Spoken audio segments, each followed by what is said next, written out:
Olá, quintos anos! Hoje é dia 19 de agosto e a nossa aula de hoje é na disciplina de História, lembrando que é uma revisão da apostila do primeiro bimestre. Vamos começar na unidade 1, as primeiras cidades. Observe atentamente a imagem. Neste capítulo, você vai estudar o surgimento das primeiras cidades. Aos poucos, os povos do passado deixaram de ser nômades e começaram a viver em aldeias. Com o decorrer dos anos, essas aldeias foram se transformando em cidades, dando origem a diferentes tipos de sociedades. Roda de conversa. Leia a ilustração e faça o que se pede a seguir. A professora vai pedir para vocês observarem bem o que tem nessa ilustração para que a gente possa responder as questões lá embaixo. Número 1. O que foi retratado na ilustração? O que essa ilustração está mostrando? Número 2. Em sua opinião, como seria a rotina diária de um local como o ilustrado? Como é a rotina deles? Como vocês imaginam que seja? Página 4. Criando raízes. A sedentarização. Por milhares de anos, os grupos humanos viveram como nômades, mas há aproximadamente 12.000 anos, uma grande mudança começou a ocorrer no modo de vida de muitos deles. Ao aprender a cultivar plantas e a domesticar animais, tornaram possível a moradia em locais fixos, sem que precisassem se mudar constantemente em busca de alimentos. Assim, podemos dizer que eles se tornaram sedentários. Esse processo foi lento e não aconteceu da mesma maneira em todo o planeta. Com a sedentarização, muitos povos deixaram de ser caçadores e coletores e se tornaram agricultores e pastores. Nessa parte, a professora quer que vocês consigam identificar a diferença entre nômades e sedentários. Então, para vocês recordarem, nômades, eles não têm moradia fixa, eles se mudam, vivem mudando de lugar em lugar. Os sedentários é o contrário, eles possuem uma moradia fixa. Leia as informações a respeito do modo de vida sedentário. Ao observar os ciclos da natureza, os humanos compreenderam o processo de nascimento e crescimento das plantas e, com isso, passaram a cultivá-las. Os grãos se tornaram a base da alimentação de diversos povos. O trigo, o centeio, a cevada e o arroz estão entre os cereais mais antigos cultivados no mundo. Muitos deles eram moídos e transformados em farinha, o que permite a produção de pães. Viviam em aldeias, em moradas construídas com os materiais disponíveis na região, como pedra, madeira, barro e entre outros. Passaram a fabricar potes de barro para armazenar alimentos, dando origem a objetos de cerâmica. Com isso, foi possível cozinhar alimentos que antes eram assados. Página 5. Aprender é divertido. Complete a página com as imagens da folha de adesivos de acordo com a descrição de cada texto. Esta folha de adesivo está lá atrás do material de apoio e ela vai servir para preencher tanto a página 4 como a página 5. Vamos continuar a leitura. Cerâmica. Artefatos feitos de argila queimada. Matéria-prima. A principal substância que se utiliza para a fabricação de alguma coisa. Domesticavam animais para obter alimentos como ovos, leite e carne, e para auxiliar no transporte de cargas. Carneiro, cabra, burro, ganso, porco, boi e galinha estão entre os mais antigos animais domesticados. Cães também passaram a ser treinados para auxiliar na caça e a cuidar dos rebanhos. Com o tempo, as ferramentas de pedra ganharam outros formatos para atender a novos tipos de trabalho. Metais como o bronze e o ferro também passaram a servir de matéria-prima para a produção de ferramentas. Tecidos foram criados com fibras vegetais, como de algodão e linho, para a produção de vestimentas. Também foram confeccionados cestos que serviam para armazenar alimentos e objetos. Página 6. Sociedades fluviais. Algumas das primeiras cidades do mundo se desenvolveram perto de grandes rios, pois era possível obter água para a população, para os animais e para a agricultura. Essas sociedades estabelecidas no entorno de rios são chamadas sociedades fluviais. Muitas delas se destacaram com a criação de mecanismos de controle da água, como a irrigação, que permitia o cultivo de plantações, mesmo em períodos de seca. Os rios foram essenciais para a sobrevivência e prosperidade dessas sociedades.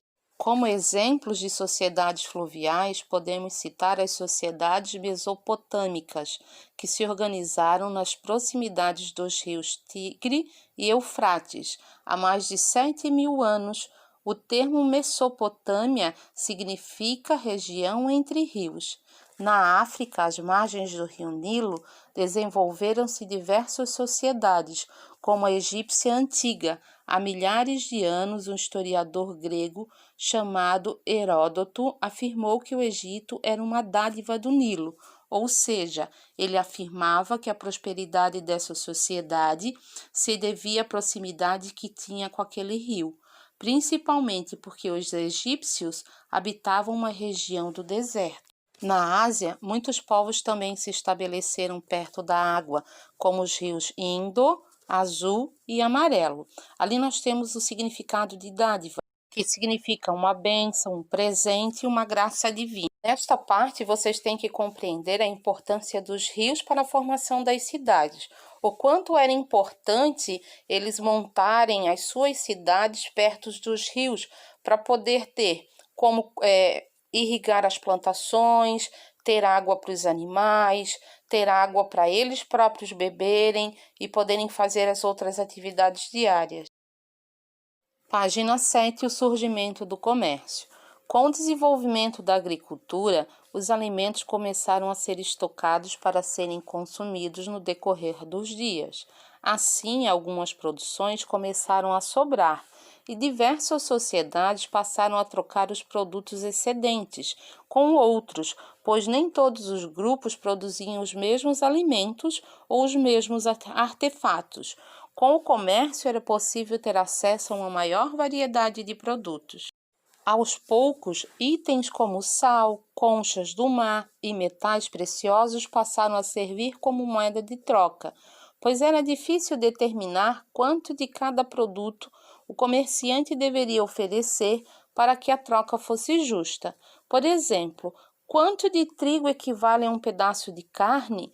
Por causa desse tipo de dúvida, surgiram as moedas, porém não foram todas as sociedades que adotaram o sistema de moedas. Isso aconteceu aos poucos e apenas em algumas delas. As trocas comerciais favoreceram o intercâmbio de informações e conhecimentos entre os povos da antiguidade.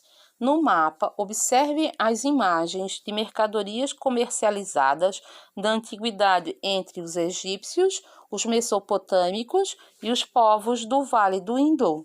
Aqui vocês precisam compreender como ocorreu o surgimento do comércio. Então, como eles começaram a ter produtos em excessos e eles não produziam sempre as mesmas coisas, eles começaram a fazer trocas entre eles. Mas algumas dúvidas começaram a surgir referente o quanto cada um valia. Então, foi aí que começaram a surgir as primeiras moedas. Página 8. Estado e governantes. Quando a população se tornou sedentária, isto é, fixou-se em um território e passou a construir aldeias, os indivíduos começaram a se dedicar a um tipo específico de trabalho, que podia se tecer, plantar, criar animais, proteger o território, entre outras atividades. Com o tempo, as pessoas passaram a se diferenciar de acordo com o tipo de trabalho que realizavam, formando diferentes grupos sociais. O governante, por exemplo, tinha mais poder do que os outros trabalhadores. Cabia a ele organizar a cidade, administrando obras públicas, como construir uma estrada ou uma represa de um rio, comandando o exército, garantindo justiça aos moradores, entre outras atividades. Ele também deveria administrar o recebimento dos tributos, que eram pagos com trabalho ou produtos. O governante também podia escolher pessoas para ajudá-lo nas suas tarefas, como os conselheiros. Desde a antiguidade, o governante é o principal representante do Estado. No entanto, existiram muitas formas de governar. Não foram todas as sociedades que se organizaram dessa maneira, com líderes que tinham todo o poder. Para vocês poderem entender, os tributos eram um pagamento feito aos governos para administrar um território. O Estado era a entidade responsável pela administração de determinadas sociedades. Essa forma de governar, ela está presente ainda nos dias atuais. Nós temos o nosso governador do estado e depois nós temos o nosso prefeito municipal. E acima de todos nós temos o presidente da nossa nação. Página 9, nós temos Compreendendo a História. Esta imagem é do chamado Estandarte de Ur. É uma peça feita de madeira, decorada com pedras e conchas e unidas com betume, um material derivado do petróleo. Os desenhos mostrados representam a celebração da vitória de uma guerra e por isso ficou conhecido como Paz. Então agora vocês observem atentamente a imagem, principalmente onde elas estão numeradas. Tem o número 1, o 2 e o 3. Observem atentamente. Agora vamos responder as questões. Letra A. Observe o personagem indicado pelo número 1. Em sua opinião, quem ele representa? Observem lá o número 1.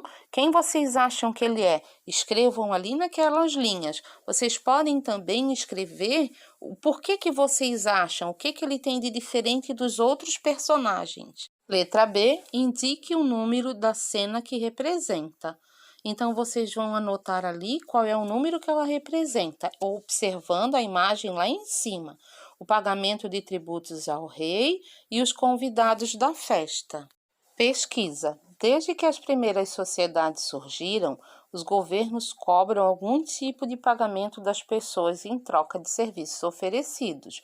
Com sua família, pesquise que tributos a prefeitura da sua cidade cobra dos moradores. Aqui vocês vão fazer uma pesquisa, vão anotar no caderno de vocês quais são esses tributos, batam uma foto e enviem para a professora lá pelo WhatsApp. Não esqueçam de curtir e comentar os vídeos. Se cuidem. Até a próxima aula. Beijos, saudades de todos.